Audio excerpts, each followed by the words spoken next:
bahwa kerasulan itu lebih spesifik, lebih spesial dibandingkan kenabian.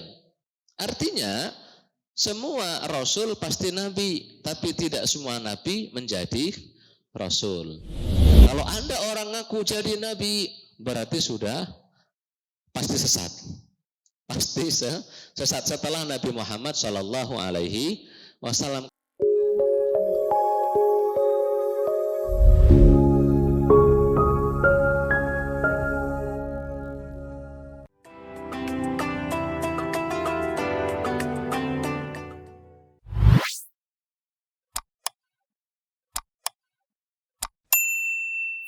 Kemudian yang selanjutnya adalah kita wajib mengimani para nabi, bahwa memang secara logika tidak mustahil Allah itu mengutus nabi, bukan sebuah hal yang mustahil.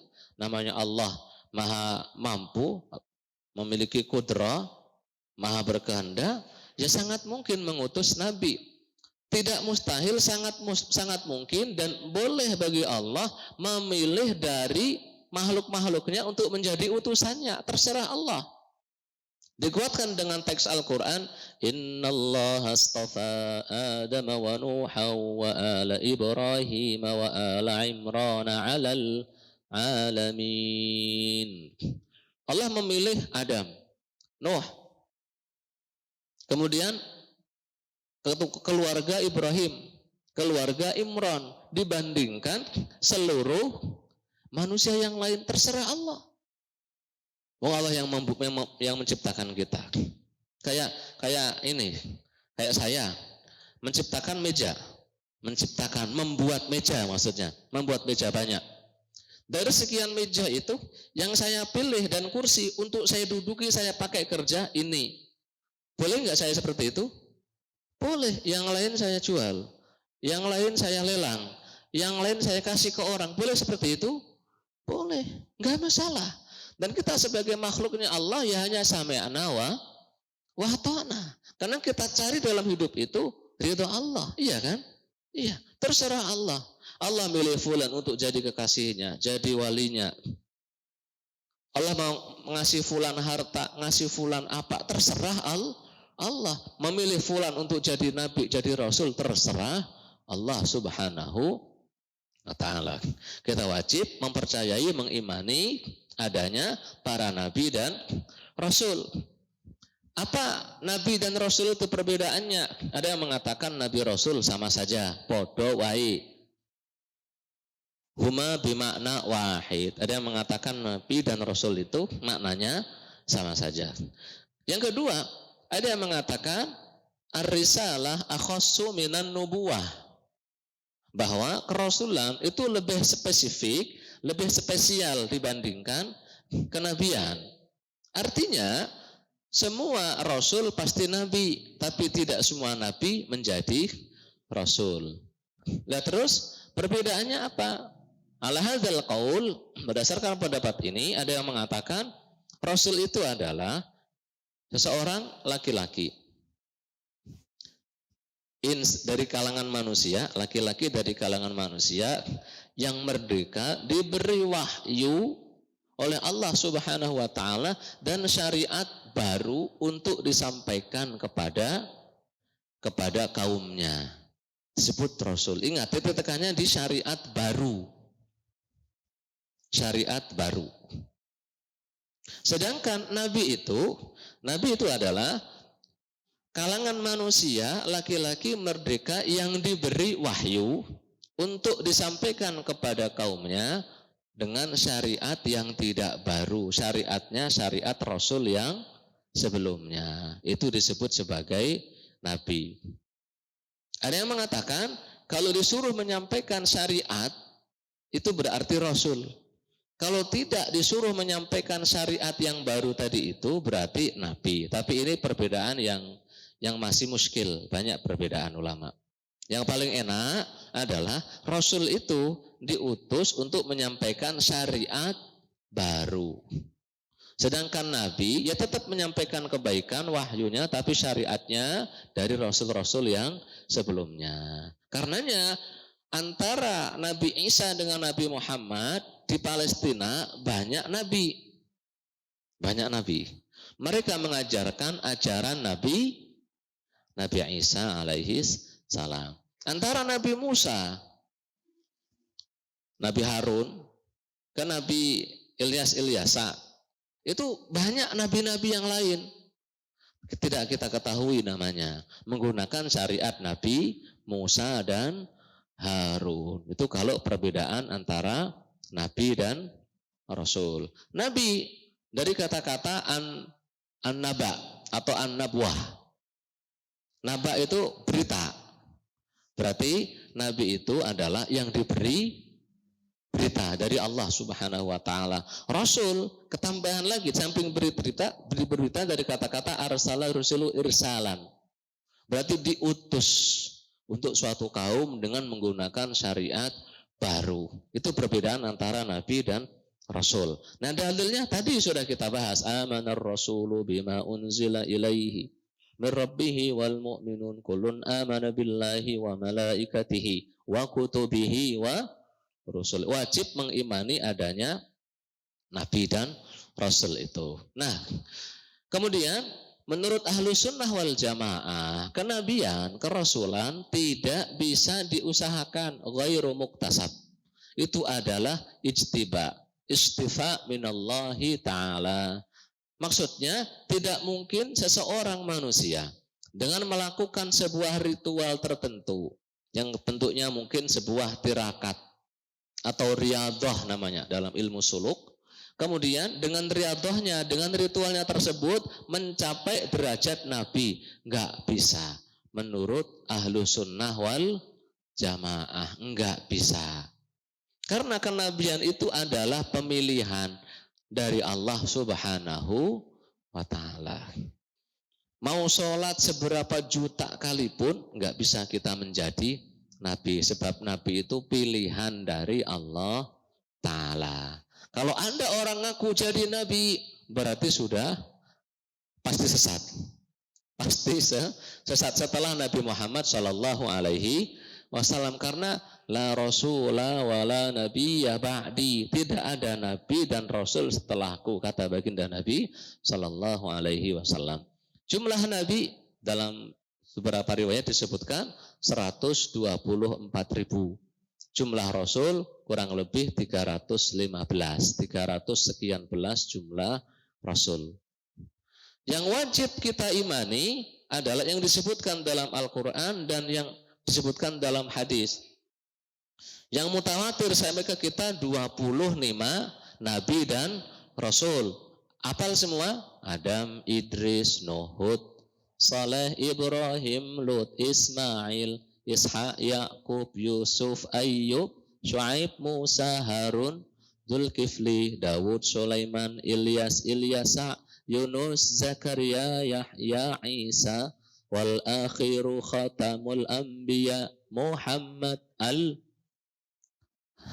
Santri-santri masih ingat enggak? Fardes. Anas hafal masih Anas? Mana Anas? Oh di luar. Hafal ya? Pak Teguh kayaknya enggak hafal ya. Iya. Makanya dengerin nasyid. Dengerin nasyid yang nyanyiin namanya Rehan. 25 nama Nabi dan Rasul. Dengerin. Itu hak urut itu. Dari Adam, Idris, Nuh, Hud, Saleh. Dihafalin. Anak-anak juga sebisa mungkin ya hafal-hafal nama Nabi belum. Kalau belum diajarin. Kalau sudah hafal kasih hadiah bakso gitu ya. Baju, mainan, robot apa gitu ya. Atau buku biar hafal. Nah, karena ini bagian dari keimanan. Mereka yang jumlahnya 25 ini wajib kita yakini, kita imani sebagai bagian dari Nabi dan wajib. Karena memang nama-namanya ada dalam teks-teks yang sifatnya mutawatir. Yang selainnya ada kemungkinan Nabi ada. Khidir. Nabi Khidir itu khilaf. Apakah Nabi atau wali? Yang rajih beliau Nabi. Uzair itu Nabi atau bukan? Yang rajih adalah Nabi. Luqmanul Hakim. Itu nabi atau wali? Yang rojih bukan nabi tapi wali. Dzulqarnain, nabi atau wali? Yang rojih adalah wali. Paham ya? Nah seperti itu. Jadi wa in min ummatin illa khala fiha nadhir. Dan tidak satupun umat kecuali zaman dulu itu pasti ada nadhirnya, ada nabinya. Dalam Al-Quran seperti itu. Apa fungsi dan tugas utama Nabi? Menyampaikan syariat Allah agar manusia nanti di akhirat tidak bisa berdalil, tidak punya argumentasi, tidak punya alasan untuk tidak beriman pada Allah. Li'alla yakuna linnasi 'ala Allahi hujjatum ba'dar rusul. Agar manusia tidak bisa beralasan setelah adanya nabi ini. Karena memang kita diciptakan Allah Subhanahu wa taala, diberi kemampuan untuk memilih mana yang baik, mana yang buruk, mana yang enak, mana enggak enak, mana yang layak, mana yang tidak layak. Kita disuruh milih. Jika tidak ada penuntun kita untuk milih yang baik, kita masih bisa beralasan. Ya saya nggak tahu kalau itu baik. Iya kan? Karena memang standarisasi nilai manusia bisa berubah. Tergantung lingkungan yang dia tinggali. Di satu lingkungan orang nggak pakai jilbab itu bisa jadi baik di lingkungan tersebut. Karena dia lahir, gede, tumbuh di situ. Nggak pernah kenal namanya jilbab. Di tempat yang lain, jangankan engkau nggak pakai jilbab, nggak pakai cadar saja di satu lingkungan tersebut, itu aib. Manusia perempuan bisa direndahkan gara-gara nggak pakai cadar di satu lingkungan tertentu. Karenanya perlu ada sebuah nilai yang sifatnya universal, absolut, mutlak, standar yang jelas dari Tuhan. Kita tahu standar dari Tuhan tadi siapa dari siapa? Dari Nabi. Karena sekarang ini, di dunia ini, kita belum bisa ketemu Tuhan. Kalau pengen ketemu Tuhan, kudu naik ke Monas, nyemplung, ngelompat. Waliyatubillah, walituriyatin ajamin, bunuh diri, haram, kan nggak boleh. Tapi kita perlu tahu, kita yang menciptakan siapa? Maunya yang menciptain kita itu seperti apa maunya? Yang boleh apa, yang kagak boleh seperti apa? Yang bawa itu siapa?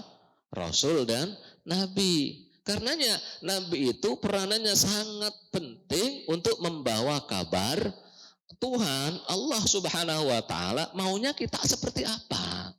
Gitu. Di samping itu, Nabi itu menjadi contoh hidup. Contoh hidup bahwa yang dikarepin, yang dimauin oleh Tuhan itu bisa diterapkan oleh makhluknya namanya manusia. Makanya Rasul itu harus manusia, kita manusia ini. Gitu. Kenapa? Kalau Rasulnya dari bangsa selain manusia, nggak bisa kita contoh.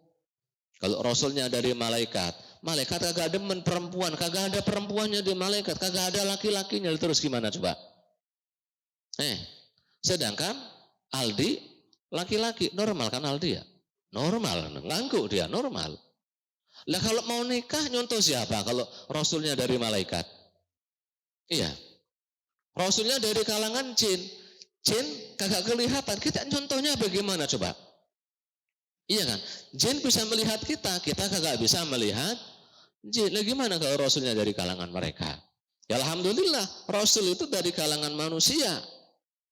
Juga makan, minum, kan gitu.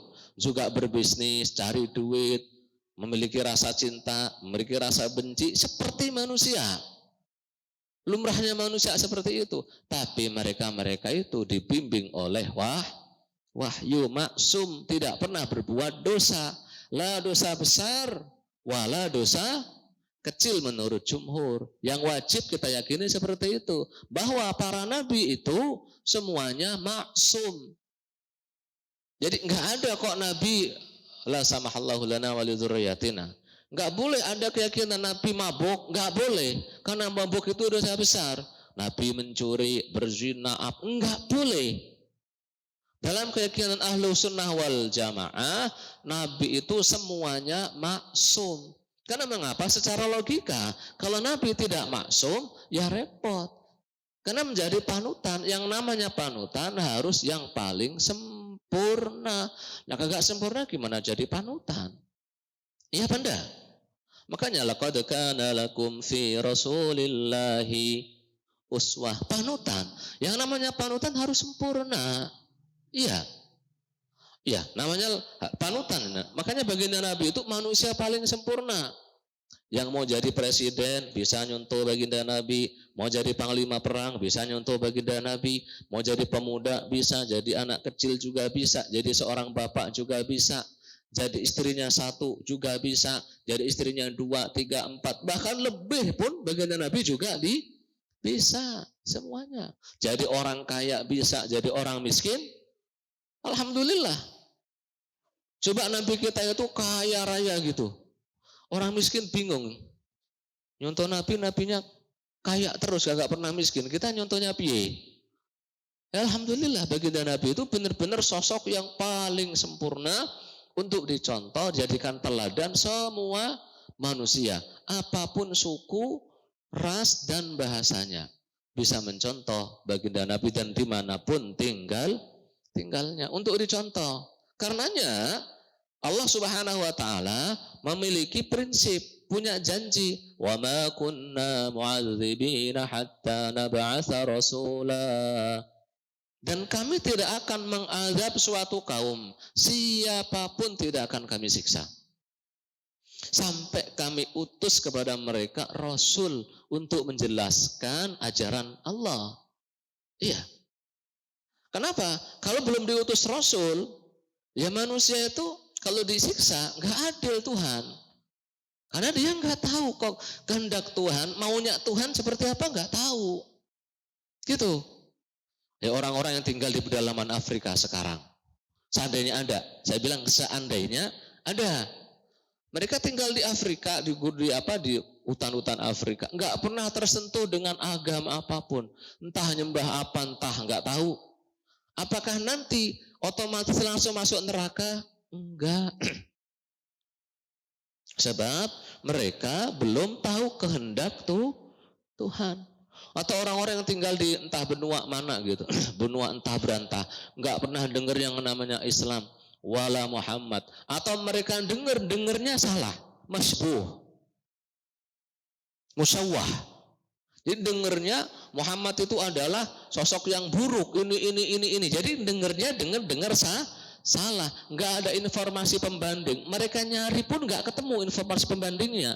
Jadi meyakini sesuatu yang benar dengan salah.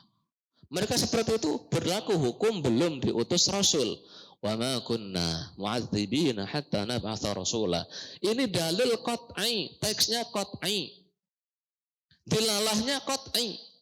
Qat'iyus subut wa qat'iyud dilalah. Enggak bisa dibantah. Karenanya ya, dari sini ahlu sunnah wal jamaah jumhuruhum mayoritasnya mengatakan bahwa bapak ibu baginda Nabi Shallallahu Alaihi Wasallam najian, semuanya selamat, tidak masuk neraka. Kenapa? Karena bapak ibu baginda Nabi Shallallahu Alaihi Wasallam meninggal sebelum ada Islam.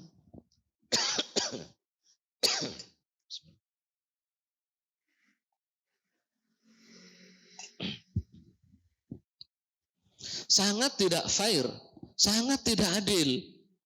Orang nggak tahu apa-apa, lah kok masuk neraka, disiksa. Gimana ceritanya? Pak Ustadz, jangan sok-sokan gitu Pak Ustadz. Ada hadis dalam Sahih Muslim, abi wa abuk finnar. Bapakku dan bapakmu di neraka. Kita bilang itu hadis menurut Baihaqi. Iya, itu hadis meskipun di Sahih Muslim syadz, nyeleneh. Karena mengapa? Yang meriwayatkan bapakku dan bapakmu di neraka cuma satu. Teman-temannya yang lebih sikoh menurut Baihaqi nggak meriwayatkan itu. Meriwayatkannya kata baginda Nabi kepada sahabat yang bertanya bapaknya di mana? Dimanapun kamu lewat kuburan orang-orang kafir, beri kabar mereka neraka. Ada satu orang yang meriwayatkan bapakku dan bapakmu di neraka. Meskipun ini thiqah tapi menyelisih yang lebih thiqah. Maka disebut syadz. Wasyadz itu bagian dari dhaif, nyeleneh. Hukumnya hukum dhaif meskipun secara sanad sahih. Terlebih bertentangan dengan ayat Al-Quran. Al-Quran mutawatir. Nah ini ahad nyeleneh, bertentangan dengan perawi-perawi yang lain. Iya. Apalagi masih bisa dimaknai dengan makna yang sahih. Bahwa maksudnya bapakku dan bapakmu di neraka itu bapakku adalah pamanku. Abu Talib dan Abu Lahab. Dan orang Arab menyebut paman dengan bapak biasa. Al-Quran pun menyebutnya. Am kuntum syuhada'a idh hadara Yaqub al-maut idh qala li banihi ma ta'buduna min ba'di. Dan apakah kalian hadir saat sakaratul maut menghampiri Yaqub? Yaqub bertanya kepada anak-anaknya, Yusuf, Benyamin, Lawi, Yahuda, dan lain-lain. Kalau aku mati kalian menyembah apa? Nanya gitu Nabi Yaqub. Yusuf dan saudara-saudaranya menjawab, qalu na'budu ilahaka wa ilaha abaika Ibrahim wa Ismail wa Ishaq ilaha wahida. Jangan khawatir Pak. Kami akan menyembah Tuhanmu, juga Tuhan bapak-bapakmu. Bapakmu siapa? Ibrahim, Ismail dan Ishak. Kata Yakub dan saudara-saudaranya, Ismail adalah bapaknya Yakub. Padahal Ismail ini bapaknya siapa? Bukan bapaknya Yakub. Bapaknya Yakub siapa?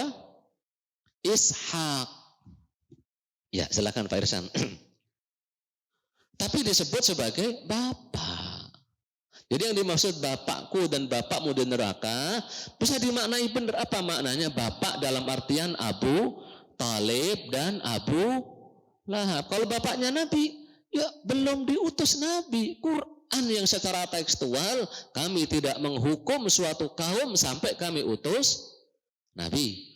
Nah ibunya, kenapa baginda Nabi minta ampun untuk ibunya enggak boleh oleh Allah? Ya kita jawab, enggak boleh. Kenapa juga ente bilang enggak boleh itu berarti kafir? Dari mana dalilnya?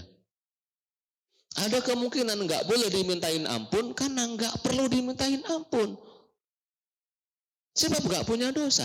Kenapa enggak punya dosa? Belum tahu mana yang dikehendaki Allah Subhanahu wa ta'ala. Ini fungsi Rasul. Wa ma kunna mu'adzibina hatta nab'atsa rasula, jelas. Heran saya itu. Kok bisa? Kita ini kalau dibilang bapak kita masuk neraka, kita marah atau enggak? Ya.